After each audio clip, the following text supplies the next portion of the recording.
সবাইকে আমন্ত্রণ জানাচ্ছি আওয়ার সেফটি আওয়ার ডেভেলপমেন্ট অনুষ্ঠানে।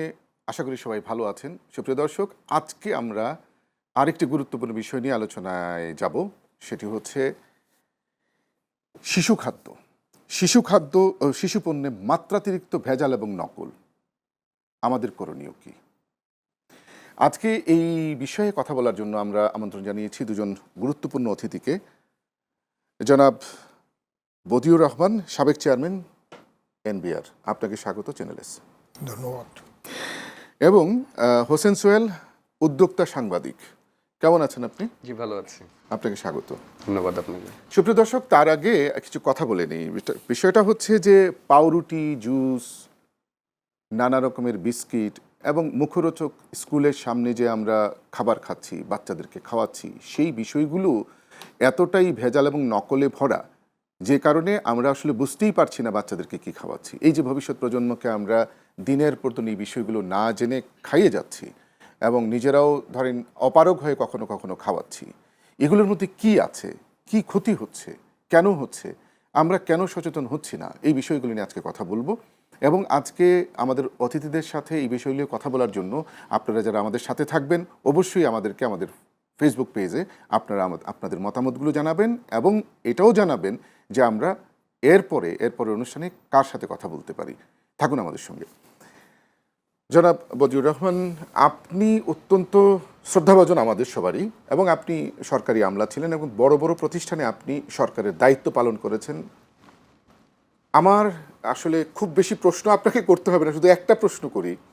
একটা জাতি কিভাবে ধীরে ধীরে, ব্যবসায়ী গোষ্ঠীর কথা বলছি, একদম গ্রাসরুট লেভেল থেকে আমরা যারা বড় বড় ব্যবসা করি, প্রত্যেক মানুষই কোনো না কোনোভাবে আমাদের যে বর্তমানে বিভিন্ন অর্গানাইজেশন আছে, ভোক্তা অধিকার বলেন, খাদ্য নিরাপদ খাদ্য অধিদপ্তর বলেন, আবার অন্যান্য সংস্থা বলেন, বিএসটিআই বলেন, প্রত্যেকেই নানাভাবে এই জায়গাটায় আপনার মনিটর করছে। দেখতে পাওয়া যাচ্ছে যে ছোট থেকে বড় পর্যন্ত প্রত্যেকেই নানা কারণে, বিশেষ করে শিশু খাদ্যে ভেজাল মেশাচ্ছেন। ইম্পোর্টেড দুধ, সেটাতেও ভেজাল মেশাচ্ছেন। এই প্রবণতাটা কোত্থেকে আসলো? আপনার অভিজ্ঞতায় কি বলে? দিন শেষে আপনিও কিন্তু এটা খাচ্ছেন, আপনার সন্তানকে খাওয়াচ্ছেন, কি বলবেন? ধন্যবাদ। এই যে কোনো খাদ্য, শিশু খাদ্যটা নিয়ে আপনি বলছেন, অন্য খাদ্য যেটা ঘটছে এত কিছুর পরে প্রবণতাটা কেন আসতেছে? একটা কারণ আছে। প্রথমে সৃষ্টির মধ্যে মানুষের মধ্যে লোভ লালসা আল্লাহ দিয়ে রাখছেন। আপনার বলা হয়ে থাকে যে সম্পদের প্রতিযোগিতায় তোমরা মহাচ্ছন্ন থাকবে। কতক্ষণ? হাত্তা জুরিতুমুল মাকাবির, সূরা মুকাবিরে বলছে না, কবরে না যাওয়া পর্যন্ত। তাহলে আল্লাহ মানুষের চরিত্রটার মধ্যে কি অবস্থা আছে সেটা আগে বলে রাখছেন। এটা একটু প্রথম জিনিস। দ্বিতীয় জিনিসটা রোধ করার জন্য বলছে, পরে আল্লাহ কোরআন শরীফে ওই আয়াতে বলে রাখতেছেন যে এটা ঠিক নয়। কাল্লা সাফা তালামুন, আবার রিপিট করে বলতেছে সুম্মা কাল্লা সাফা তালামুন, আবারও বলতেছে এটা ঠিক নয়। কিন্তু মানুষ মানে না। আর আমাদের গরিব দেশের মধ্যে এই প্রবণতা আরও বেশি। এক নাম্বার কারণ দেশপ্রেম নাই। দেশপ্রেম থাকলে তাহলে এটা হতো না। দুই নাম্বার, বিবেকের অনুশাসনটা লোপ পেয়েছে। আপনি যদি নিজের বিবেককে পছন্দ করেন, আল্লাহর সৃষ্টিতে বিবেকটা পবিত্র। বিবেক কিন্তু বলে দে কোনটা ভালো কোনটা খারাপ, তারপর আমি মানছি না। তো এখন যেহেতু আমার দেশপ্রেম কম, বিবেকের অনুশাসন মানি না, তাহলে তিন নাম্বার কি আসতেছে? সরকারের আইন কানুন, সামাজিক প্রতিরোধ। তো এখন সরকারের আইন কানুনের মধ্যে ফাঁকফোকর থাকে, তার মধ্যে এগুলা হয় না। বিচার ব্যবস্থার মধ্যে বিচারহীনতা বেশি, শাস্তি হয় না, ধরা পড়ার পরে পার পেয়ে যায়। সামাজিক প্রতিরোধটা একেবারে উঠেই গেছে। ধরা পড়ছে, তাকে সামাজিকভাবে প্রতিরোধ সেটাও নাই, যার ফলে এটা আর প্রবণতা বেড়ে গেছে। আর লোভটা আমাদের একটা গল্প আছে, এত বেশি হয়, বিশেষ করে আমরা জাতি হিসাবে তাড়াতাড়ি ধনী হওয়ার জন্য যে সবার একটা লোভ, সেটা হইল এক কোম্পানিতে শিশু খাদ্যের প্রসঙ্গে গল্পটা আসছিল যে বিদেশি কোম্পানি শিশু খাদ্য প্রস্তুত করে, নির্ভেজাল হয়, তো আমাদের বাঙালি একজন বড় পদে ভালো করেছে, তাকে সেখানে বসিয়ে দিল। ওরে বসানোর পরে দেখা গেল কোম্পানির প্রফিটটা অল্প সময়ের মধ্যে ডাবল হয়ে গেল। এটা ওই কোম্পানির কাছে ওই দেশে তাদের একটা হেডেক হইল যে আমাদের এত বছরের প্রতিষ্ঠিত ব্যবসা কিন্তু লাভ এত বেশি কেন হলো। গবেষণা করে দেখা গেল এই বাঙালি বুদ্ধিতে বেশি সুনাম অর্জনের জন্য সে ওখানে ভেজাল দিয়েছে, প্রপার ইনগ্রিডিয়েন্ট কম দিয়েছে, যে জন্য প্রফিটটা বেশি হয়েছে। হি ওয়াজ স্যাকড, তার রিওয়ার্ড হইল চেক করা হয়েছে, কিন্তু এটা ধরতে তো সময় লাগছে। আপনি যে কথাটা বললেন যে ওই যে আইন আছে, আইন হচ্ছে, প্রয়োগ হচ্ছে, কিন্তু এইখানে একটা কথা হচ্ছে যে এই যে আইন আছে, আপনি তো যেহেতু আপনি এনভিআরে ছিলেন, অনেকগুলো গুরুত্বপূর্ণ বিষয়ের সাথে আপনি ইনভলভ ছিলেন।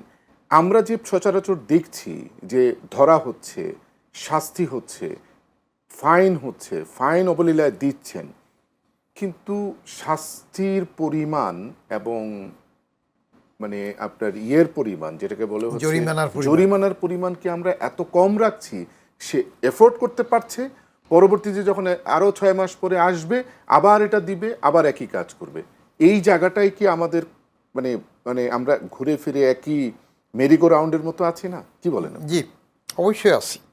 কারণ আমি বলি যে যেমন ঘুষ খায় একজন ওসিএলএসডি, সে ফুডের, এখন ওসিএলএসডি হিসেবে যখন তিনি ধরা পড়লেন, অপকর্ম করলেন, চাল পাচার করলেন, তার শাস্তি হলো, ডিপার্টমেন্টাল অ্যাকশন হলো, জরিমানা হলো, কিন্তু শেষ পর্যায়ে গিয়ে তিনি ফ্রি হয়ে গেলেন আপিলে। কারণটা কি? কারণ হইল যারা শাস্তি দেবে সেই পর্যায়ে তাদের সাথে শেয়ারিং আছে, মানে ওনারাও ইনভলভ যে এইবার ওসিএলএসডি থাকাতে সে যদি 50 কোটি টাকার চুরি করেছে, সেখান থেকে আমরা যদি 5 কোটি পেয়ে থাকি, তারপর তাকে যদি সিএসডিতে দিয়ে দিতে পারি আরও বড় প্রমোশনে, সেখানে চাইলে সে 1000 কোটি টাকা চুরি করলে আমরা বেশি পাবো। এই লিয়াজোটা যদি না থামানো যায়, যাকে আপনি শাস্তির জন্য রাখলেন, যাকে পাহারা রাখলেন, if he or she is involved or in connivance, if he or she does the same work, আপনি ঠেকাবেন কাকে দিয়ে? এখানে আমাদের একটা আবার বিচারে যান, এগুলোর যদি মামলা মোকদ্দমা, আমাদের এখানে বিচারহীনতার একটা সংস্কৃতি আছে। আমাদের বিচার ব্যবস্থা নিয়ে আস্থাহীনতা এত বেশি যে ব্যারিস্টার সাহেবের, উকিল সাহেবের মার পেছে বা বিচারক সাহেবদের আন্তরিকতার অভাবে এক রকমে এক বিচার দেবে, আরেকজনে আরেক রকম বিচার হয়ে যায়। কেউ বললে হয়তো এগুলা খুন হইল, সে 21শে আগস্ট ট্রেন হামলা, স্পেসিফিক বলি, কতজনের ফাঁসির আদেশ। আবার সেই পদে অন্যরা আসার পরে বলল কুল্লে খালাস। একই অপরাধের জায়গায় দুইজন একসাথে সত্যবাদী হইতে পারবেন না, দুইজন মিথ্যাবাদী হইতে পারবেন না। তাইলে হয়তো আগেরগুলো ঠিকমতো দেখে নাই, অথবা পরেরটা ঠিকমতো দেখে নাই, কিন্তু এটা তো আপনি এড়াইতে পারবেন না, খুনটা যে হয়েছে, মানুষ যে মারা গিয়েছে, তাহলে মানুষের আস্থাহীনতার ব্যাপার আছে। আর ওই যে বললাম যে সেক্ট হইল, সেটা তো তার পানিশমেন্ট হইল। আমাদের এটা কি অপর্যাপ্ত পানিশমেন্ট? আমাদের এখানে কি সেটা হচ্ছে, যেটা বললাম না, জরিমানা কম, পানিশমেন্ট কম। ব্যবসায়ী যিনি চুরি করে আনবেন, অন্যটা আনবেন, ভেজাল আনবেন, তিনি হিসাব করেন তার এই ভেজাল আনার জন্য কত লাভ হয়, সেখান থেকে কত পার্সেন্ট পর্যন্ত তিনি সবাইকে দিয়ে মুখ বন্ধ করবেন। আপনার এই জায়গাটা একটু বলি যে ধরেন আপনি তো অনেক বছর ধরে আপনার মানে সরকারি কর্মকর্তা হিসেবে কাজ করেছেন সর্বোচ্চ লেভেলে। এই বিষয়ে আপনার অভিজ্ঞতা কি বলে? এখনকার সরকার তো আমরা দেখছি পজিটিভ সরকার, অনেক কাজ করছেন, পরিবেশ নিয়ে কাজ করছেন, অনেক কার্ড দিচ্ছেন, এটা ঠিক আছে। এই জায়গাটায় সরকারের স্পেসিফিকলি আপনার অভিজ্ঞতায় কি বলে, কি দায়িত্ব নেওয়া উচিত, কি করা উচিত? আসলে আপনার যা করছেন তার হায়ার অ্যান্ড ফায়ার সিস্টেমটা যদি স্ট্রং না হয়, আপনি যদি শক্তভাবে দুষ্টের দমনটা না করেন, সেটা যদি কিছু পুষতে চান। আমরা প্রথম চাকরিতে যখন ঢুকলাম, তখন আমাদের এক কলিগ, সিনিয়র কলিগ প্রমোটি, তিনি একটা মিনিস্ট্রিতে ছিলেন, আর নামই বলি ফুড মিনিস্ট্রিতে ছিলেন। তো উনি কিন্তু ওই চেয়ার থেকে বদলি হতেন না, নর্মালি 3 বছর পরে বদলি করা হতো। তিনি 3 বছর সবই থাকে। তার কারণ কি? আগের যিনি বড় কর্তা বদলি হয়ে যাওয়ার সময় বলে দিত পরের জনকে, you will look after him, he will take your care. তো এই যে সেই জন্য তার বদলি হয়, কারণ সে সবটা ম্যানেজ করতে পারত। সে অপকর্ম করে এটা শেয়ার বড় সাহেব, ছোট সাহেব, মাঝারি সাহেব সবাইকে দিতে পারত। তাদের ছেলে মেয়ের বিয়েতে সে নিজে আগ বাড়িয়ে সামিয়ানা খাটানোর থেকে শুরু করে সবটা অ্যারেঞ্জ করতে পারত। গুড ম্যানেজার ছিল। যেমন আমার যে কাস্টমসের মতিউর, এই যে এনবিআরে মতিউর যে ছাগল কাণ্ডে যাইয়ে ধরা পড়ল, তো মতিউরও তো গুড ম্যানেজার ছিলেন। হি ওয়াজ সো ক্যাপাবল যে তাকে যখন আমি বদলি করি। এটা তো বলেন আপনি হচ্ছে ব্যুরোক্রেসির কথা বা হ্যাঁ। ইয়ের কথা, সরকারের জায়গা থেকে যে প্রধানমন্ত্রী এখন নানাভাবে চাচ্ছেন দেশকে আগাতে, জি, কাজ করতে, এই ভেজালের জায়গায় স্পেসিফিকলি আপনার অভিজ্ঞতায় কি বলে, কি করা উচিত আপনার আসলে? উনি তো কাজ করছেন, ভালো ইন্টেনশন ভালো আছে, কিন্তু উনি একা তো সব কাজ করবেন না। ওনার তো লেফটেন্যান্ট থাকবে, নিচের দিকে স্তরে স্তরে বাস্তবায়নের লোক থাকবে। তো এখন বাকিজন যদি ওনার মতো স্ট্রিক্ট না হন বা না দেখেন, মনে করেন ছোট্ট একটা উদাহরণ দিয়ে, এইবার আপনার আমি ধন্যবাদও দিয়েছি আর একটা টক শোতে, বাজেটের পরে বোঝ হয় নাই, বাজেটের তো একটা বোঝ হয়, প্রচুর টাকা ব্যয় হয়। ফখরুদ্দিন সাহেবের আমলে আমি যখন এনবিআরের চেয়ারম্যান, তখন আমি তাকে বলছিলাম, স্যার এটা বেদরকারি, এই গরিব দেশে বাজেট পাস হয় সেদিন এত 1000-1200 লোকরে খাওয়াইয়া এত টাকা ব্যয়ের কোনো দরকার নেই। উনি বলে যে রেওয়াজ চলতেছে, একটু পারসেপশনের ডিফারেন্স দেখে, রেওয়াজ চলতেছে, কে কোন সময় একটা খারাপ রেওয়াজ করে ফেলছে, সে রেওয়াজ চলতে হবে কেন? ইনি সেটা বন্ধ করলেন, তারেক সাহেব প্রধানমন্ত্রী হিসাবে বোস্টার দিলেন না, কারো তো অসুবিধা হয় না, সবাই তো বাসা গিয়ে ভাত খেয়েছে। এই ওনার ছবি লাগিয়ে পোস্টার করাও তো উনি বন্ধ করেছেন। আচ্ছা, এটাও এই যে উনি যে তার এই রিসেন্টলি কালকে বা পরশু এটা খবর উঠল, ওনার নামে ছবি টবি সরকারি কিছুতে উনি নিষেধ করছেন, তাকে এই জন্য সাধুবাদ জানাই, তার অনেকগুলা কাজে আমি সাধুবাদ জানাই। ঠিক আছে, এই ভেজালের বিরুদ্ধে কাজ করে ভেজালের বিরুদ্ধে তিনি কতটুকু কঠোর হবেন, মনিটরিংটা, মনিটরিং। ভেজালের মধ্যে আপনার উদ্যোগটা ভালো, আপনার আইনেও আছে, বিএসটিআই কতটুক ধরতে পারতেছে, ধরার পরে কতটুক শাস্তি হইতেছে, ওই যে বললেন শাস্তিটা কম হচ্ছে কি না, জরিমানাটা কম হচ্ছে কি না, আমি বলি এইসব ক্ষেত্রে তাকে টোটালি ফিনিশ করে দেওয়া দরকার, তার একেবারে আর ব্যবসায় যেন করতে না। আপনাকে ধন্যবাদ সোহেল ভাই। পুরোটাই ফিনিশ করে দেয়া দরকার, মানে তাকে আর উঠে দাঁড়ানোর মতো, যে ভেজাল করবে, যে নকল করবে, সে আর ওই ব্যবসা করতে পারবে না, যেটা বললেন। বলুন। ধন্যবাদ ধন্যবাদ স্যার, অনেক মূল্যবান কথা বলেছেন, অনেকগুলো মূল্যবান কথা কিছু কোটও করেছি। এই শেষ করে দেওয়ার যে ব্যাপারটি, আপনারা জানেন ইতিমধ্যে হ্যাঁ, শেষ মানে উনি বলছে যে ওই ব্যবসাই শেষ, আর উনি আর ব্যবসা করবেন না। কিন্তু এখানে তো ব্যবসা শেষ। আমি একটা ছোট উদাহরণ দিই, সেটা হলো যে প্রাকৃতিক হাট নামের একটা প্রতিষ্ঠান আছে, ওখানে যখন একটা ভিডিও দেওয়া হয় কোটি কোটি মানুষ সেটা দেখছে, এই কমেন্টসগুলো কিন্তু পড়ি, কমেন্টসগুলোর মধ্যে 100%-এর মধ্যে 90% শেষ করে দেন, মানে ব্যবসার কথা বলেছেন। ওরা বলছে যে ভেজাল করছে তাকে আসলে শেষ করে দাও, মানে তাকে মৃত্যুদণ্ড দিয়ে দাও, তাকে গুলি করো, তাকে ক্রস ফায়ার করো। মানে এই যে 90% মানুষের যে ভেতরের কষ্ট, বেদনা, বুঝতে পারছেন, রাগ, ক্ষুব্ধ, তাকে মারে না কেন?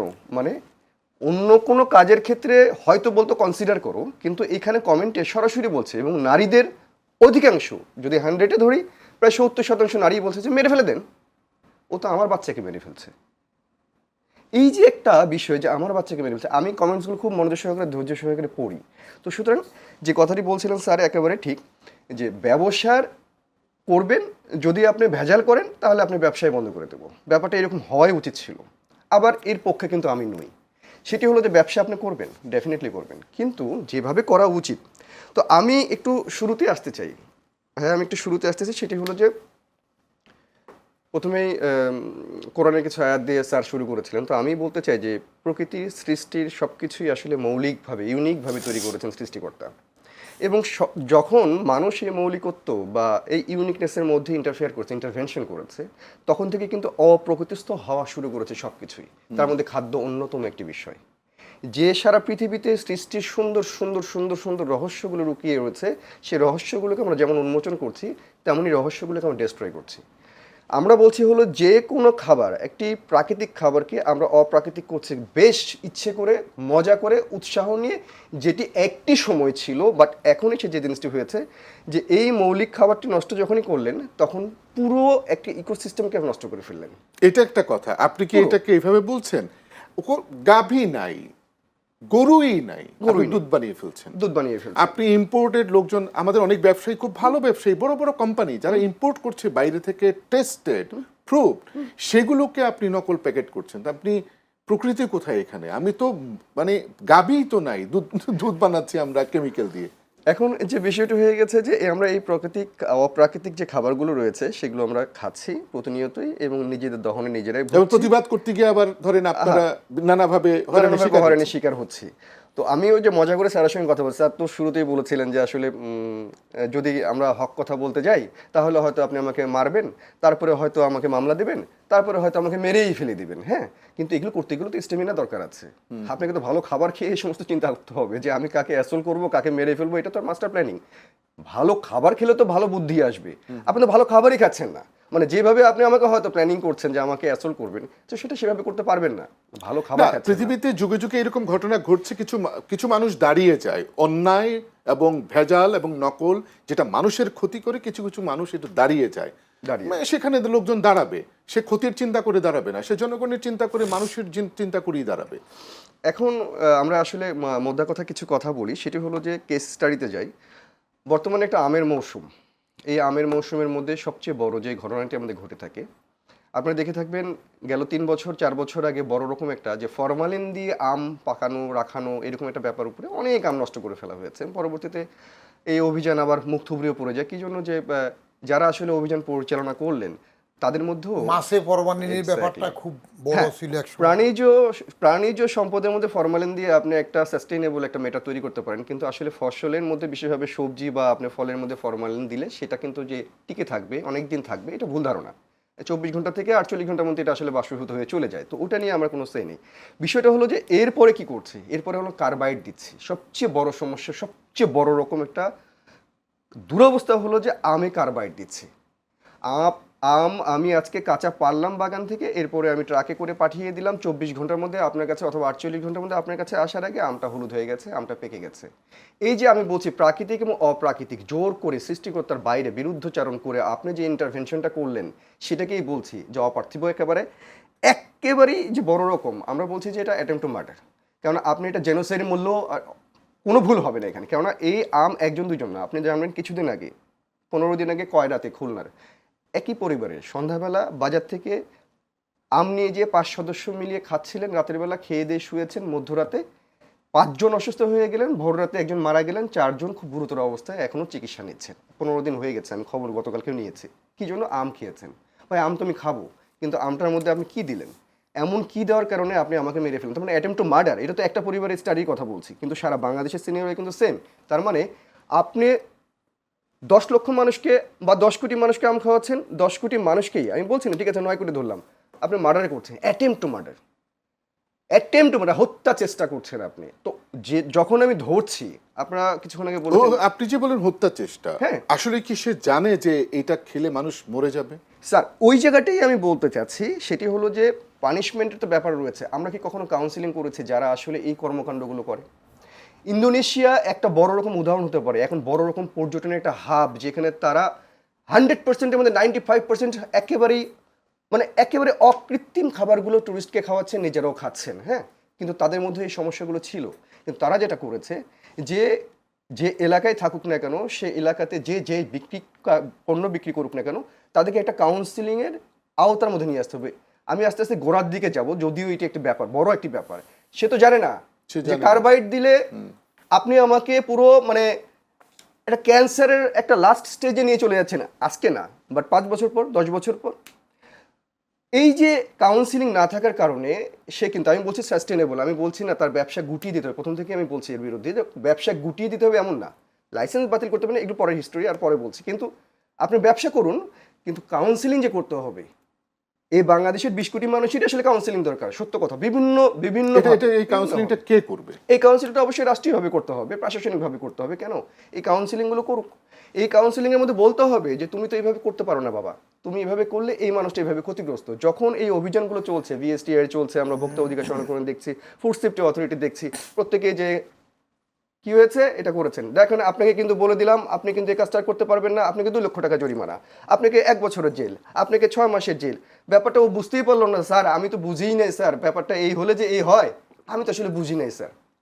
ও বোঝেন নাই তো। এখন তখন হলো অভিযান যারা পরিচালনা করছেন তারাও কিন্তু বুঝতে পারলেন না, একটা দিয়ে আসলেন কিন্তু, এবং সে 6 মাসের জেল খেটে বের হয়ে বলছে যে না 6 মাসের মধ্যে আমার এত টাকা গেছে, বাকি আর 2 মাস যদি করি তাহলে 6 মাসের জেলের টাকা সহ আমি আরো 6 মাসের অ্যাডভান্স টাকা তুলে নিয়ে আসতে পারবো, আবার ভেজাল করবো। তো ভেজালের জায়গা থেকে সে নড়ছে না, কেননা মানসিকভাবে আপনার যে ট্রিটমেন্টটা দরকার ওর সেই জায়গাটা সে নাই। তো তাকে তো এই পুরো আপামর জায়গাটা ধরে কিন্তু কাউন্সিলিং করতে এটা হবে। মুনাফার ঘোরটেপের মধ্যে সে আবদ্ধ আছে। ওই জায়গা থেকেই সচেতনতা একটা বড় রকম দ্বার উন্মোচিত হতে পারে। আচ্ছা, 2 নম্বরের ব্যাপার ভয়াবহ আমের ব্যাপারটা বললাম এর সঙ্গে, যে আমরা প্রতিদিন কলা খাচ্ছি, প্রতিদিন পেঁপে খাচ্ছি। আচ্ছা, প্রতিদিন কলা খাচ্ছি, পেঁপে খাচ্ছি, ঠিক আছে, কিন্তু প্রতিদিন কলাতে, প্রতিদিন পেঁপেতে এই একই রকম কার্বাইড, একই রকম ইথোফেন হরমোন, যে ওই হরমোন যেটা ইউজ করা হচ্ছে প্রতি মুহূর্তে। আচ্ছা, প্রতি মুহূর্তে বলতে আপনি রাতে স্প্রে করছেন, সকালবেলা আপনি ডালাতে নিয়ে বিক্রি করছেন পাড়া মহল্লার গলির মধ্যে। আপনি 24 ঘন্টা সময় দেননি, কিন্তু 6 থেকে 7 ঘন্টার মধ্যে কাঁচা কলাগুলো, কাঁচা পেঁপেগুলো হলুদ বর্ণ ধারণ করেছে। এটা নিয়ম, যেহেতু রাসায়নিকের ধর্মটা বা চরিত্রটা এটা, সে আপনাকে 12 ঘন্টার মধ্যে পুরো হলুদ করবে এক ডিসিপ্লিনে। একেবারে 1 কোটি আপনি কলা রাখবেন, 1 কোটিতে স্প্রে করবেন, 1 কোটির কলার একই রকম একটা রং আসবে। আপনি খাচ্ছেন, 6-7 ঘন্টা পরে, 8 ঘন্টা পরে আপনার কাছে দেওয়া হচ্ছে। কিন্তু আমি বুঝতে পারলাম না, একজন বিক্রেতা যে ভেজালটা করলো, সেও বুঝতে পারলো না যে আমি কি দিলাম এটা গ্রাহকের কাছে, তো আমি বিষ তুলে দিলাম এটা। সে কিন্তু বুঝলো না, সে বুঝলো হলো এটা খাইলে তো মরে না।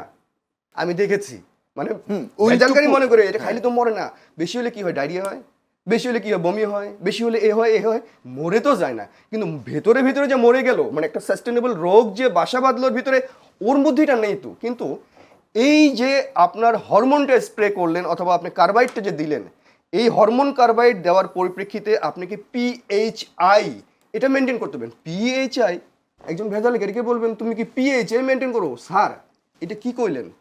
পিএইচআই এটা আবার কি জিনিস? আমি তো আমার বাবার জন্মে শুনি নাই পিএইচআই কি।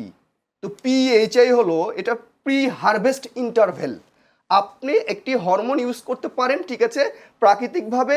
অনেক মানুষের দেশ আমাদের বাংলাদেশ, অনেক মানুষের মুখে আমাকে কলা দিতে হবে, অনেক কলা একবারে পাকাতে হবে, সুতরাং অনেক কলাকে একবারে স্প্রে করতে হবে, করার পরে এইটাকে পিএইচআই মেনটেন করতে হবে। হুইচ পিপল, কে এখানে আছে পিএইচআই মেনটেন করবে? প্রি হারভেস্ট ইন্টারভেল, অর্থাৎ আমি আজকে স্প্রে করব, 2 দিন পরে অথবা 3 দিন পরে তার স্থিতি, ওই স্প্রে যে হরমোনটা বোতলটা আপনি কিনছেন সেখানে কিন্তু পিছন থেকে লেখা আছে যে আপনি যদি এই কাঁচা পণ্যের মধ্যে এই পণ্যতে এই স্প্রে করেন, 3 দিন ইন্টারভেল দিতে হবে, বিরতি দিতে হবে, এরপরে পরিষ্কার করবেন, পরিষ্কার করে তারপরে আপনি বিক্রেতার কাছে দিবেন, বিক্রেতা ভোক্তার কাছে দেবে।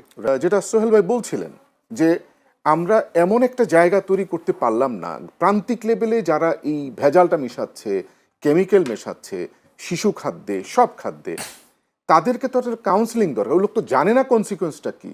স্যার আপনার এই চাকরি জীবনে আপনি, আমি যদি এভাবেই বলি যে 2001 সাল থেকে 2026 সাল পর্যন্ত যে সরকারগুলো আসে, মূলত ওই সরকারগুলোই মানে ক্ষমতায় ছিল, এই সময়টা তো আপনি খুব ভালো একটা জায়গায় ছিলেন। আমরা কি আসলে তখন এইরকম অবস্থানে ছিলাম? কোনো উদ্যোগ কি আমরা দেখেছি? বলা হয়ে থাকে 18টা প্রতিষ্ঠানকে, সরকারের প্রতিষ্ঠানকে এক জায়গায় করে সমন্বয় করার কাজটা এখনো হয় নাই।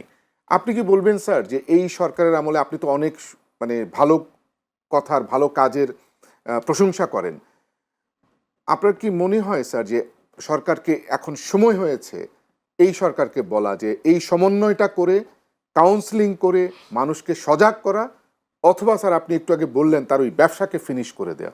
স্যার এই প্রশ্নের উত্তরটা চাই। ধন্যবাদ। ওরা জানে না, ও তো জানে না এটাতে কি ক্ষতি হয়।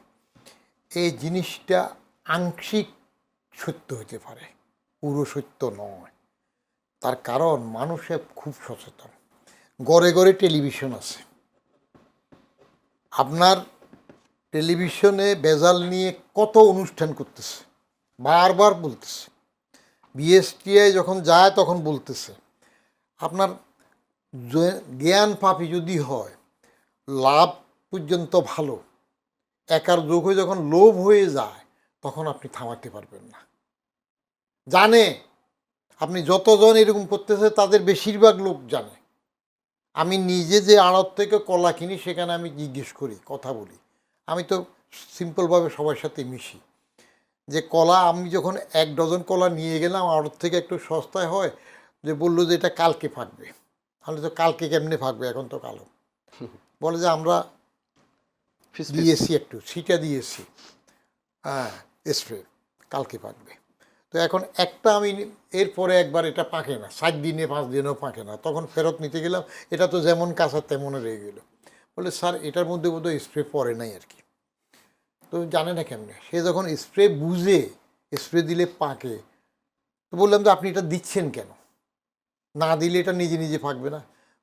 বলে তাহলে তো আমার ব্যবসাই থাকবে না, আমি তো ওইখান থেকে গাছ থেকে পুরো কাঁচা সবগুলো নিয়ে আসছি, তো আপনি পাকাটা আনেন। বলে যে ও তো তাহলে আমার কাছে পাকা বিক্রিও করবে না। সার্কেলের মধ্যে সবাই জানে, জেনেও তাড়াতাড়ি এটা করে।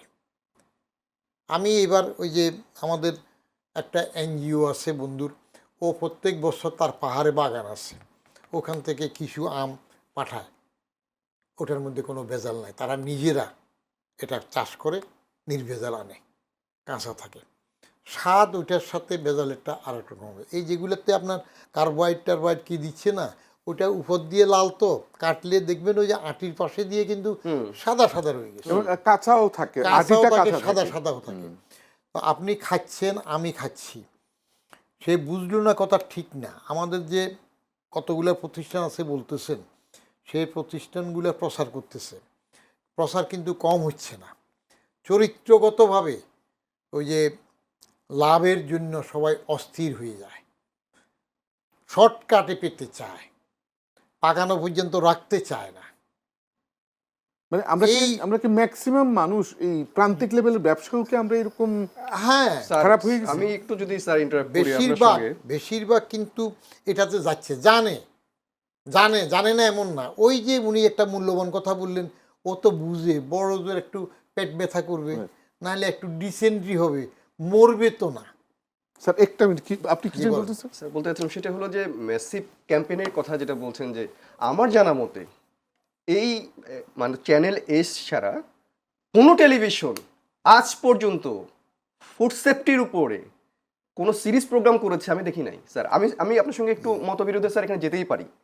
এবং not only television but also যে সমস্ত গণমাধ্যম রয়েছে তাদের মাধ্যমে যে প্রমোশন, টিভিসি, ওভিসি, আমি যে প্রমোশনটা করব সেটা তো আমরা ম্যাসিভ আকারে কখনো দেখি নাই। আমরা দেখি নাই একটা ডেঙ্গুর জন্য আপনি যে পরিমাণ ম্যাসিভ ক্যাম্পেইন করছেন, তার যদি ন্যূনতম 25 ভাগও আপনি করতেন ভেজাল খাদ্যের এই বিরুদ্ধে একটা বড় রকম অবস্থান তৈরি করতে, তাহলে কিন্তু অনেক ডেভেলপমেন্ট আসতো, অ্যাওয়ারনেস ডেভেলপ হতো। স্যার হয় না কিন্তু স্যার, আমি একজন গণমাধ্যম কর্মী হিসেবেও বলছি স্যার, হয় না। আচ্ছা রেয়ার সৌভাগ্য যে চ্যানেল এইস এটাকে কন্টিনিউ করছে। আচ্ছা, ধন্যবাদ জানাতে চাই প্রথমেই। ধন্যবাদ আপনাকে। স্যারের কথাটা শেষ করে আসতেছি আপনার কাছে। জি, যে উনি বললেন যে হয় না। স্যার আমি যদি আপনার সাথে এই কথাটা আরেকটু যোগ করি স্যার, যে দেখেন আপনি স্কুল থেকে বের হয়ে প্যারেন্টসরা বাচ্চাদেরকে যে খাবারটা দিচ্ছে, পাউরুটি, বিস্কিট, দুধ, কতটা বলবো স্যার, জুস যেটা খাচ্ছে স্কুলের সামনে, সবগুলোর মধ্যে দেয়া আপনার ওই যে হাইড্রোস, সরাসরি যেটা আপনার কেমিক্যাল, কেমিক্যাল যেটা আমরা ওই যে টেক্সটাইল কেমিক্যাল, টেক্সটাইলের রং স্যার, যেটা সরাসরি মানুষের মানবদেহে শিশুদেরকে খাওয়াচ্ছি স্যার। জানে তো, এই যে প্যারেন্টসরাও জানে, সবাই শিক্ষিত, এইটার মার্তাবাটা কোথায়, কোথায় মানুষের সমস্যা হয়ে গেল? এটা দুটো বিষয় আছে, দুটো দিক আছে। প্রথম দিক হলো আপনি যিনি খাচ্ছেন, শিক্ষিত মা বাবা তারাও তো খাওয়াচ্ছেন বাচ্চাকে, তিনি জানেন এটার মধ্যে ঝামেলা আছে। এবং রাস্তার সামনে আবার ওই যে বাটিতে করে আপনার ওই যে আম টাম টুকরা টুকরা কেটে এই রং টং দিয়ে বিক্রি করতেছে না, জানেন। গতকালকে আচার ধরা হয়েছে, যেটা বোধহয় আপনার পেজে দেখলাম, আচার ধরা হয়েছে। সেই আচারের মধ্যে আমাদের এই যে বিএসটি এবং যে ভোক্তা অধিকারীরা ফেলে দিচ্ছে, বলছিল এটার মধ্যে কিছুই নাই, আচারে কিছুই নাই, কিচ্ছু নাই, সব কেমিক্যাল। বড়ই আছে, তেঁতুল আছে, তেঁতুলের মধ্যে পোকা, আমার কাছে এটা আছে। এটা কিভাবে সম্ভব স্কুল থেকে বের হয়ে প্যারেন্টসরা এই বাচ্চাদের হাতে এইগুলো তুলে দিচ্ছেন? কোথায় সমস্যাটা, গলদটা আপনার কোথায়? সমস্যাটা হইলো তো উনি কাউন্সিলিং বললেন যারা কার্বাইড দিচ্ছে বা কেমিক্যাল দিচ্ছে তাদের। এখন শিক্ষিত প্যারেন্টসের যারা তারা যে বাচ্চাকে খাওয়াচ্ছে, আমার তো এক গন্ডা নাতি নাতনি আছে, ওই যে রাস্তার কোনা দিয়ে আপনার স্ট্রিট ফুডের Street মধ্যে food, হ্যাঁ। সবচেয়ে প্রিয় তো Famous এখন। ফুচকা। কেমন? তো ফুচকার মধ্যে যে তেঁতুলের রসটা দিচ্ছে একটু মজা মজা লাগে না খেতে? তা আমি বলছিলাম যে না, ওইটাতে আমি খাওয়াতে নিয়ে যেতে পারবো না, তোমরা নিজ দায়িত্বে খেলে মা বাবার থেকে নিয়ে খেয়ে আসো, কারণ ওটার সম্বন্ধে আমার ভিন্ন ধারণা আছে। তা আমি এইটুক ডিটারেন্ট করতে পারতেছি। ধারণা না, ভোক্তা অধিকার সরাসরি ধরেছে এবং ওইটাতে টেস্ট করে পাওয়া গেছে মানুষের মল পাওয়া গেছে ওখানে। অসুবিধার কিছু নেই তো। আপনার মানুষ যখন বিষ খায়, বিষ খেলে তখন তাকে বাঁচানোর একটা কায়দাও আসে, গ্রামে এটা প্রচলিত ছিল। সেটা হইল যে মল এনে একটু খাওয়াই দিত, তাহলে আমরা বিষ খাচ্ছি এখন। ওই বিষের অ্যাকশনটা চলে যেত। তো এখন আপনি সেটা যখন খাবে, আমি নিজে গ্রামে 60-এর দশকের প্রথম দিকে এক পরিবারে দেখলাম যে ইঁদুরের ওষুধ নেই, ইঁদুর মারার কী ওষুধ নেই, বিষ খেয়ে ফেলছে। ওটা খাওয়ার পর সে তো মরবে, তখন তার মা যাইয়া ওই বাড়ির থেকে একটু দূরে ঘরের পাশে যেখানে মল ত্যাগ করে ওখান থেকে আইনে গোলাই তাকে এক গ্লাস খাওয়াই দিল, ও বিষক্রিয়া থেকে পাবে। তো আমাদেরকে এখন অন্য বিষক্রিয়ার থেকে বাঁচার জন্য সবাই খাওয়াবে। আপনি শক্তভাবে যান না, এটা দেখার এই যে বিএসটিআই দেখলো এতগুলো সংস্থা আছে, উনি যেটা বললেন মেসিভ আপনারা শুধু করছেন, অন্যরা কম করে, তো এরা মেসিভ প্রোগ্রাম করুক না, খালি প্রোগ্রাম করলে হবে না। Right, sir. সবচেয়ে বড় জিনিস হলো আমল কে করবে। আপনাকে তো প্রোগ্রাম করে কাউন্সিলিং দেওয়া হইলে এটা করবেন না, তো আপনাকে ঠেকাবে কে? সবাই যদি একজোট হয়ে আপনি সেটা করেন, সবাই যদি কিনে খান জানা সত্ত্বেও, খাচ্ছেন তো, তো এটা ঠেকাতে হইলে আপনার জাতি গঠনের যে ভূমিকা রাজনৈতিকভাবে প্রচারণা বেশি দরকার। কারণ ultimate at the end of the day politicians are the last resort. যে যেখানেই করেন, সেখানে প্রশ্নটা করছিলাম যে আপনার এটার অভিজ্ঞতায় বিকল্প কি নাই। বলে যে আপনি এই পলিটিশিয়ানসরা কি প্রোগ্রাম নেবেন? তারা সভা সমিতিতে যাচ্ছেন, ভোটের ওয়াজ করেন, ইশতেহারের ওয়াজ করেন, সেইখানে সাইড বাই সাইড এগুলো বলেন কি না যে এটা করবেন না, এটা করবেন না, এই ভেজালে যাবেন না, ভেজাল খাবেন না, আপনার সন্তানকে আপনি প্রটেক্ট করেন। এটা হইলো একটা, হইলো প্রসারণা, কাউন্সিলিংয়ে বরকত হবে। দ্বিতীয় জিনিস হইলো আপনি রেমিডি পাওয়ার জন্য ব্যবস্থা থাকতে হবে। ভেজাল খাবেন না বলবেন, কিন্তু বাজারে যে সয়লাভ হয়ে গেছে এটার বিকল্প আপনি আমাকে ভালো মানসম্মত খাবার দিতে পারছেন কি না। এই দায়িত্বটা কার? এই দায়িত্ব প্রথমে রাজনৈতিক সরকারের তরফ থেকে আসবে, ব্যবসায়ীদেরকে সেভাবে উদ্বুদ্ধ করবে। তার কারণ এখন তো ব্যবসায়িক সংগঠনগুলোর দায়িত্ব আছে। সংগঠনকে উদ্যোগ করে তাদের দায়িত্ব হবে। আর ব্যবসায়ীরা তো এখন ব্যবসায়ী নেই, এখন তো পলিটিশিয়ানরা সব ব্যবসায়ীদের হাতে চলে গেছে। সংসদের 60%-এর উপরে ব্যবসায়ী। কেন এটা করতেছে? ব্যবসায়ীদেরকে আপনারা এত তোষণ করতেছেন কেন? ব্যবসায়ীরা যত বেশি পলিটিশিয়ান হবে তত বেশি আরও লুটপাট হবে, ঝামেলা হবে। কারণ ব্যবসায় ব্যবসায়ী করবে, রাজনীতি তার কন্ট্রোল রাখবে। এখন ব্যবসায়ীদের থেকে টাকা নিয়ে, চাঁদা নিয়ে মনোনয়ন দেবেন, সংসদে চলে যাবে, তাহলে এখানে আবার কনফ্লিক্ট অফ ইন্টারেস্ট হয়। তিনি একইভাবে নিজের ব্যবসাও চাইবেন, আবার নীতি করার সময় সেটাকে প্রোটেকশনও দেবেন, সুবিধাও চাইবেন। রাজনৈতিক নেতৃত্ব যদি শক্তিশালী না হয়, তার যদি কঠোর অবস্থান না থাকে, রাজনৈতিক নেতৃত্বের চাইতে বড় শক্তি কার আছে? তার একবারে তৃণমূল পর্যায়ে আপনার সংগঠন আছে, সেখানে যদি সবটাতে আপনি এই মেসেজটা দিতে পারেন তাহলে আসবে। তারেক রহমান সাহেব সিম্পল চলতেছেন, একটা মেসেজ দিলেন, তার প্রোপাগান্ডা ছবি লাগবে না, একটা মেসেজ দিলেন, কেমন? সামনে হয়তো তোরণ লাগবে না, একটা মেসেজ দিবেন। কিন্তু তার আগে তো এগুলো ছিল। ছবি প্রদর্শনের জন্য কি করছে? সংবিধানের 14th সংশোধনীতে ছবি প্রদর্শনটা কনস্টিটিউশনেও তো নিয়ে আসছে। আমি জমিরুদ্দিন সরকার স্পিকার সাহেবরে বললাম যে স্যার, এইটা যে কোথায় রাষ্ট্রপতি কোথায় প্রধানমন্ত্রী ছবি দেখানো হবে, এই একটা কি ইস্যু এমন যেটাকে সংবিধানেও ইনক্লুড করতে হবে? বাট দে ডিড ইট, সংবিধানের মধ্যে নিয়ে আসছে সংশোধন করে। তো এখন যেহেতু ডাইমেনশন চেঞ্জ হচ্ছে, বদলাচ্ছে, দ্যাটস গুড।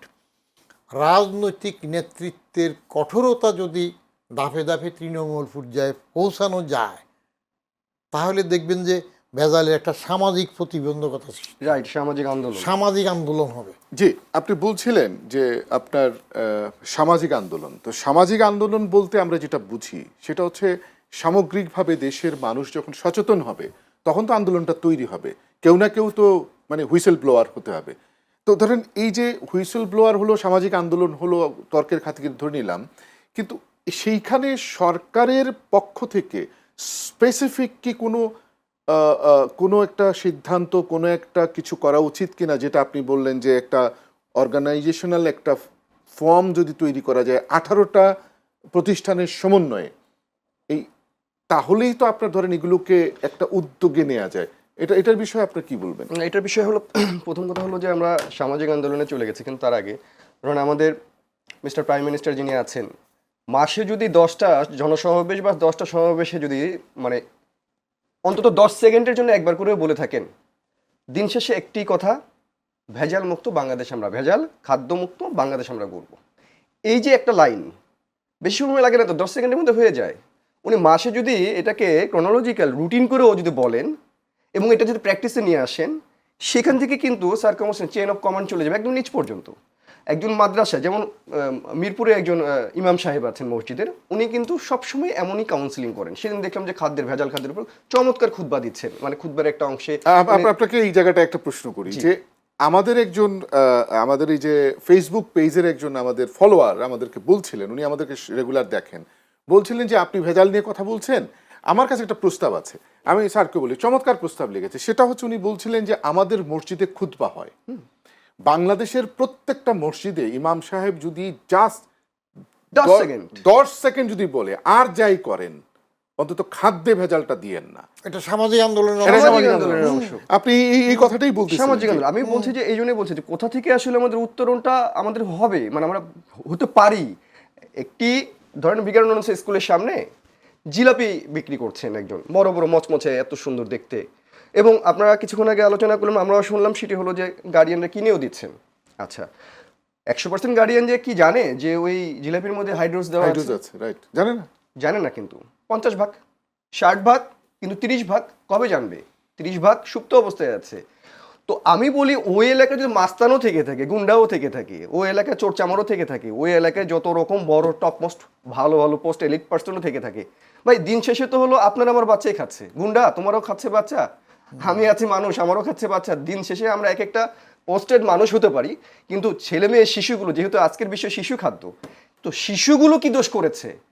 শিশুগুলো কি পাপটা করলো? কি পাপ করছে জানেন না এবং এই কিছু। শিশুগুলোকে আপনি জানলেন না জানলেন ঠিকই আছে, তাহলে কি হবে? সামাজিকভাবে ওইটুকু কমিউনিটির মধ্যেও যদি হাজারো মানুষ থেকে থাকেন, রিভল্ট করুন, আপনারা ওই জিলেপির দোকানকে চেস করুন, আপনারা দেখুন, ফলো করুন, নজরদারি করুন, একদিন গিয়ে সবাই মিলে ধরুন যে তোমার দোকানই আমরা উঠিয়ে দেবো, তোমার দোকান আমরা উঠিয়ে দেবো। তুমি আমার বাচ্চা, এতগুলো স্কুলের বাচ্চা, প্রতিদিন যদি হিসেব করি মাসে 20টা দিন তুমি এই খাবারই খাইয়ে গেছো, আমার বাচ্চা যদি এই খাবার খায় অসুস্থ হয়, তাহলে তুমিই দায়ী, তুমি তো কাজ। তাহলে সামাজিকভাবে একটা রিং তৈরি করা, এই রিংটার মধ্যে এক একটা কমিউনিটি এক একভাবে কাজ করবে, সেটা হলো টপ টু বটম পর্যন্ত। এবং এই কাউন্সিলিং নট অনলি স্কুলের মধ্যে, যেখানে যেখানে পারবে, এটা সামাজিক আন্দোলন ছাড়া কোনোভাবে এটাকে আপনি কোনোভাবে এটাকে অন্যভাবে কিছু করতে পারবেন না। হ্যাঁ, এখন আমরা আসি আইনের জায়গা থেকে। আমি একটু বলতেই চাই, সেটি হলো যে দুধ শিশুদের অন্যতম বাড়ন্ত, বেড়ে ওঠা, বৃদ্ধি হওয়ার জন্য একটা অন্যতম একটা এলিমেন্টস, একটা অন্যরকম খাবার, প্রকৃতির সৃষ্টির একেবারে একটা অন্যরকম একটা দান, উপহার। সেই দান উপহারের মধ্যেও আমি 100% নকল করছি দুধকে। আমাদের দেশ এ নিয়ে প্রাইড করে আমাদের বড় একটা অ্যাওয়ার্ড আমরা নিতে পারি সারা পৃথিবী থেকে, যে আমরা দুধে ভেজাল করে সবচেয়ে বড় উৎকৃষ্ট মানের দুধ তৈরি করি। এটা হতে পারে, মানে এটা হওয়া সম্ভব, মানে বিলিভ মি, এটা সারা পৃথিবীতে বাংলাদেশই একমাত্র যে এইরকম একটা বড় রকম পদক পেতে পারে, যদি কেউ দিয়ে থাকে। মানে সেটাকে গাভী ছাড়া দুধ, এবং গাভী ছাড়া দুধ, গাই গরু ছাড়া আমি মানুষ দুধ তৈরি করছি। ওই যে বললাম প্রথমে শুরুতেই, যে প্রকৃতিকে যে অস্বীকার করা, আল্লাহকে যে অস্বীকার করা, সৃষ্টিকর্তাকে যে অস্বীকার করার যে সবচেয়ে বড় রকম অপকর্মই তুমি ওখানে করেছো। আমরা তো অনেক চিল্লাপাল্লা করি, এই তুমি নাস্তিক, তুমি ধর্ম মানো না, এই তুমি এ বলেছে এ বলেছে। আপনার এখানে কি করলেন? আপনি এখানে কি কাজ করলেন? গাই গরু একটা প্রাণী, একটা প্রাণ, একটা প্রাণের দ্বারা সঞ্চালিত হয়ে উৎপাদন হয় দুধ। কত রকমের মধ্যে হাজারো কারিশমেটিক ব্যাপার রয়েছে। কিন্তু আমি 5-6টা এলিমেন্ট দিয়ে ডিটারজেন্ট, সয়াবিন তেল, পাম অয়েল, স্টার্চ আমি দিচ্ছি, এগুলো দিয়ে আমি বানাচ্ছি, জাস্ট হয়ে যাচ্ছে। আমার প্রশ্ন হলো পাবনা এবং সিরাজগঞ্জে প্রতিদিন 85 লক্ষ লিটার, 85 লক্ষ, কারণ আপনারা জানেন সারা বাংলাদেশে বড় একটা হাব হলো পাবনা এবং সিরাজগঞ্জ, ইতিমধ্যেই খুব বিখ্যাত হয়ে গেছে ভেজাল দুধের কারণে। এটা সারা পৃথিবীতে অনেক বড় নাম করবে, এটা নিয়ে কোনো কথা নেই। এর সঙ্গে যুক্ত হয়েছে যশোর, ওই বেল্টে হলো সাতক্ষীরা। আমি শুধু পাবনা সিরাজগঞ্জের কথা বলি, 85 লক্ষ লিটার প্রায়, এটা হলো প্রাণী সম্পদ অধিদপ্তর থেকে কিছুদিন আগে তৈরি করা। এবং এই যে 85 লক্ষ লিটার, আমি বলবো না কত পার্সেন্ট, কেন কত বড় বড় কোম্পানির মধ্যে জড়িত আছে সেটাও আমাদের জানা আছে ভালো করে। কেঁচো খুঁড়তে অনেক সাপ বের হয়ে যাবে আগামী দিনে, এগুলো অটোমেটিক্যালি, এটা হলো সামাজিক আন্দোলন থেকে বের হয়ে যাবে যে কারা কি করছে, এটা সত্য। কিন্তু আমি যেটি বলতে চাই, এই 85 লক্ষ লিটারের মধ্যে যদি 80 লক্ষ, আমি ধরে নিলাম, কোনোদিনও সম্ভব না যে অরিজিনাল দুধ, ভালো দুধ, কিন্তু যে 5 লক্ষ লিটার আপনি 80 লিটারের সঙ্গে দিয়ে দিলেন, তাহলে কি 85 লক্ষ লিটারে কি ভেজাল হলো না, নকল হলো না? স্যার এই জায়গাটা আমার একটা কথা আছে। তার মানে প্রতিদিন 85 লক্ষ লিটার আমি নকল ভেজাল দুধ আমাদের সরবরাহ করা হচ্ছে। আপনি কিন্তু 80 লক্ষ লিটার ভালো দুধ দিয়েছিলেন, কিন্তু 5 লক্ষ লিটার তো 80-র সঙ্গে মিশিয়ে দিয়েছেন। 1% হলেও তো আপনার এই দুধ ক্ষতিগ্রস্ত হয়েছে একটা হিউম্যান বডির জন্য, রাইট? জি জি জি, হিউম্যান বডির জন্য। আমি আসছি স্যার, আমাদের সময় একবারে ঘনিয়ে আসছে, শেষ করতে হবে স্যার। এই যে ধরেন উনি বলছিলেন যে বড় একটা অঞ্চল জুড়ে যেখানে আমাদের অনেক দিন থেকে এই দুধের ধরেন প্রক্রিয়াকরণ ব্যবসাটা হচ্ছে পাবনা সিরাজগঞ্জে, এখানে ধরেন দুধ নকল হোক আর যাই হোক, সাধারণ মানুষ বোঝার কোনো ক্ষমতা নাই, ওই মায়ের বা ওই বাচ্চার কারোই প্যারেন্টসের বোঝার ক্ষমতা নাই। স্যার আমরা ওই বাচ্চাটাকে কি মানে মানে বিকলাঙ্গ করে ফেলছি না এই দুধটা খাইয়ে? কি করব আমরা? আপনি তো মানে আমি যদি বলি যে আপনি তো সরকারে অনেক বড় বড় জায়গায় ছিলেন, আপনার সময় আপনারা কি করেছেন এই বিষয়টা মানে ঠেকানোর জন্য? এখন আমরা কি করতে পারি? খুব ভালো কথা বলেছেন যে প্রধানমন্ত্রী, আমাদের মাননীয় প্রধানমন্ত্রী যে জায়গায় যাচ্ছেন 10 সেকেন্ডে যদি বলেন আর যাই করি, ওনার কথা তো ডেফিনেটলি সারা বাংলাদেশের সবাই এখন ফলো করেন। সরকারের প্রধান হিসেবে না, একটা ক্যারিসমেটিক পাওয়ার আছে ওনার, ক্ষমতায় এসছেন এবং সবাই ওনাকে এখন ভালো ভালো কাজ করছেন। উনি বললেন যে 10 সেকেন্ডের জন্য একটা কথা যদি বলেন যে আর যাই করেন ভেজাল হবে না কোনো খাদ্যে, আর 2 হচ্ছে মসজিদে যদি ইমামরা যদি বলেন আর যাই করেন ভেজাল হবে না, ভেজাল করাই যাবে না, স্যার আমরা বুঝবো কি করে যে এই দুধটা ভেজাল? বোঝার তো সুযোগ নাই এটার মধ্যে কি আছে, গাভী ছাড়া দুধ। কি করব আমরা?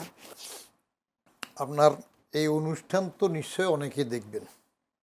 আমি জানি না নতুন সরকার এমন কোনো তার সেল করেছে কি না যে কোন অনুষ্ঠানে কতটুক কি বলা হচ্ছে সেগুলো আমরা অ্যানালাইজ করে দেখব।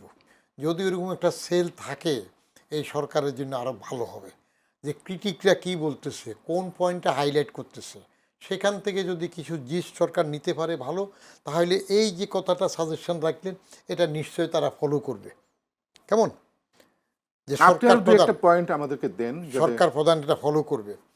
উনি যেটা বললেন যে 80 লক্ষ লিটারের মধ্যে 5 লক্ষ যা হোক যেটাই হোক, শতমন দুগ্ধ নষ্ট বিন্দু ঘোষণা একটা কথা আছে। একদম আপনি একই গাভীর নিচে ওলান থেকে পাট থেকে দুধ বের হচ্ছে, তারই পেছন থেকে আবার প্রস্রাব বাইর হয়।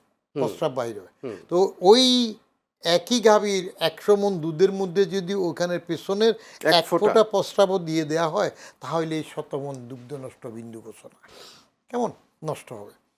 তো এটা করার বিষয়টা হইলো, আমরা যেটা মাঝে মাঝে আপনার ইম্পোর্টেড যেগুলো আসে সেগুলা কাস্টমস অথরিটি চেক করে, প্রায় সময় আপনার ধরাও পড়ে।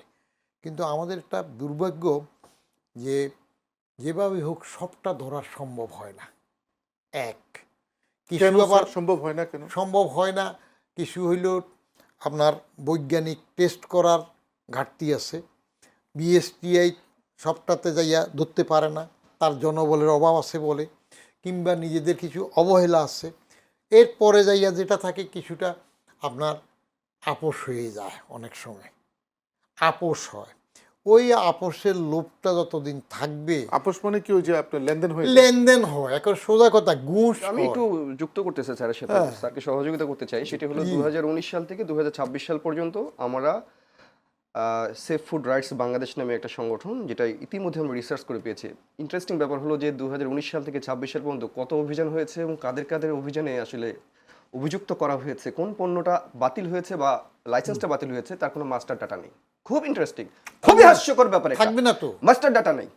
মাস্টার ডাটাটা আমরা তৈরি করছি, কি দুঃখের ব্যাপার, কি কষ্টের ব্যাপার। আমরা তৈরি করে গভর্নমেন্টকে দেবো যে নেন না, এই যে মাস্টার ডাটা আপনাকে দিচ্ছি। থাকবে না তো। এখানে কারণ 172টা প্রতিষ্ঠান রয়েছে স্পেসিফিক, যে একের অধিক 2, 3, 4 বার ধরা খেয়েছে, বাতিল হয়েছে, আবার সুন্দর করে ঠিক আছে আমরা ভুল স্বীকার করছি, আমাদের পণ্যটা আবার আমরা রিভাইভ করে ফেলি, কোনো সমস্যা নেই স্যার, ওকে দিয়ে দিলাম আবার।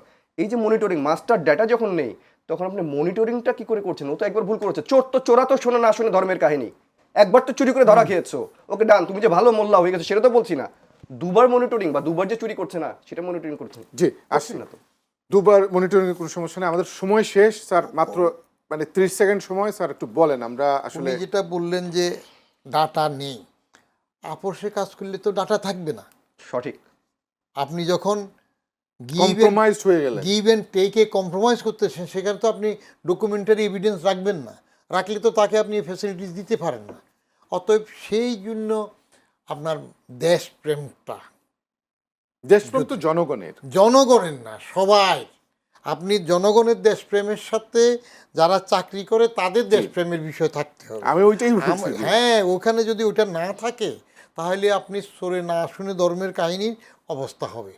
এখন সেটাকে আপনি ঠেকাবেন কিভাবে? যদি না করে দেশপ্রেম, তাহলে ওই দিনের শেষে the ultimate result is our politics.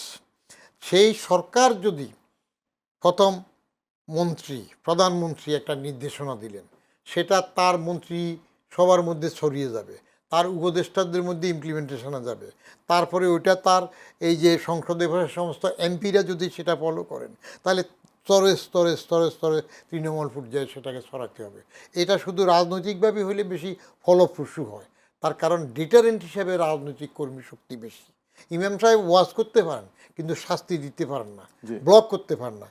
কিন্তু রাজনৈতিক কর্মীরা, উনি যেটা বললেন যে গুন্ডা ফান্ডা যতজন হোক 10 জন যাইয়া ওখানে ঠেকাইলে তুমি এই ভেজাল দিছো, তোমাকে ধরলাম আমরা, তোমার দোকান বন্ধ করে দিলাম। এই সামাজিক আন্দোলন হইলে আইন প্রয়োগ লাগে না, সদিচ্ছাটা কতটুকু আপনি স্প্রেড করতে পারবেন সেটার উপর নির্ভর করে। জি স্যার, সোহেল ভাই আপনার 30 সেকেন্ড। 30 সেকেন্ডে এখানে শেষ করে দিতে চাই, যদিও এই 30 সেকেন্ডে এগুলো সম্ভব না বলা, তারপরেও যেটি বলি সেটা হলো যে যার যার অবস্থান থেকে আমরা একটা কথা বলতে চাই, সবাই নিজের কে এবং নিজের পরিবারের সদস্যদেরকে একটু মনোযোগ রাখি এবং সচেতন হয়ে চোখ নাক কান খোলা রেখে আমরা সর্বোচ্চ ভালোটুকু নেওয়ার চেষ্টা করি। যদিও ভালো বলতে আর কিছু নেই, এটা দুর্ভাগ্য আমাদের। তো তারপরেও হলো সবাই একটু সচেতন হবেন, কেননা দিন শেষে জীবনের যে অর্জন উপার্জন একজন অভিভাবকের সব টাকাগুলো হাসপাতালে বিছানা দিয়েছে, হাসপাতালটা কিন্তু আবার ওদের যারা ভেজাল করে। হ্যাঁ, ইন্টারেস্টিং চেন। তো ঘটনা হলো যে আপনার সমস্ত কিছু যখন দিতে হচ্ছে সহায় সম্বল বেচে বিক্রি করে, সব কিছু আপনি বিক্রি করে আপনি এই যে উৎসাহ সহকারে ভেজাল টেজাল খেলেন আর সমস্ত টাকাগুলো হাসপাতালে বিছানায় আপনি দিয়ে আসলেন। এটাই হলো লাইফ, বিউটিফুল। আপনাকে ধন্যবাদ, আপনাকে ধন্যবাদ অংশগ্রহণ করার জন্য স্যার, আপনাকে অসংখ্য ধন্যবাদ এবং কৃতজ্ঞতা আমাদের এই অংশগ্রহণ করার জন্য। আশা করি আমাদের সাথে থাকবেন সবসময়। সুপ্রিয় দর্শক, আপনারা এতক্ষণ ধরে শুনলেন, অনেক লম্বা হয়ে গেল কিন্তু কথাগুলো বলার ছিল। আমরা বলতে চাই, আমরা আপনাদেরকে জানাতে চাই যে সাধারণ মানুষ, সাধারণ দর্শক কি বলেন এই শিশু খাদ্যের ভেজাল এবং নকল নিয়ে এবং খাদ্যের ভেজাল নিয়ে। আপামর সমস্ত জনতা এই ভেজাল খাবার গ্রহণ করছেন, যেটা আমাদের অতিথি বললেন যে যারা ভেজাল করছেন তারাই আবার হাসপাতাল বানিয়ে রেখেছেন, তাহলে ভেজাল খাচ্ছেন, অসুস্থ হচ্ছেন, হাসপাতালে টাকা খরচ করছেন, সুস্থ হচ্ছেন কি হচ্ছেন না, আবার খাচ্ছেন আবার যাচ্ছেন। এই যে সাইকেল, দুটো প্রশ্ন, দুটো ব্যাপার এখানে গুরুত্বপূর্ণ হিসাবে আসছে। সেটা হচ্ছে যে ভেজালের বিরুদ্ধে সামাজিক আন্দোলন তৈরি করাটা খুবই উপযুক্ত সময় এখন, অনেক আগেই চলে আসছে কিন্তু এখনই করতে হবে সামাজিক আন্দোলন। পাড়ায় পাড়ায়, মহল্লা মহল্লায় ভেজালের বিরুদ্ধে, বিশেষ করে শিশু খাদ্যের নকল এবং ভেজালের বিরুদ্ধে সবাইকে সোচ্চার হতে হবে। দ্বিতীয় আরেকটা বিষয়, এটা আমি আপনাদেরকে শেয়ার করতে চাই দর্শককে, সেটা হচ্ছে দুজন অতিথি বললেন মাননীয় প্রধানমন্ত্রী খুব বড় বড় কাজ করছেন, বড় জায়গায় আমাদেরকে আশা দিচ্ছেন, কাজও শুরু করেছেন বিভিন্ন জায়গায়, উনি সেটার ফলও আমরা পাচ্ছি। যেটা এত বছর ঘটেনি তিনি তাও এখন সামনে নিয়ে আসছেন এবং সেটা পরিবর্তন হচ্ছে। সেই জায়গায় আজকের প্রস্তাবনা হচ্ছে মাননীয় প্রধানমন্ত্রী যদি 10 সেকেন্ডের জন্য যদি বলেন আর যাই হোক আপনারা ভেজাল কিছু করবেন না, আর যাই হোক নকল করবেন না, আমাদের পরবর্তী প্রজন্মকে বিকলাঙ্গ করা থেকে বাঁচান। আপনাদের সবাইকে ধন্যবাদ, ভালো থাকুন, দেখা হবে আগামী পর্বে।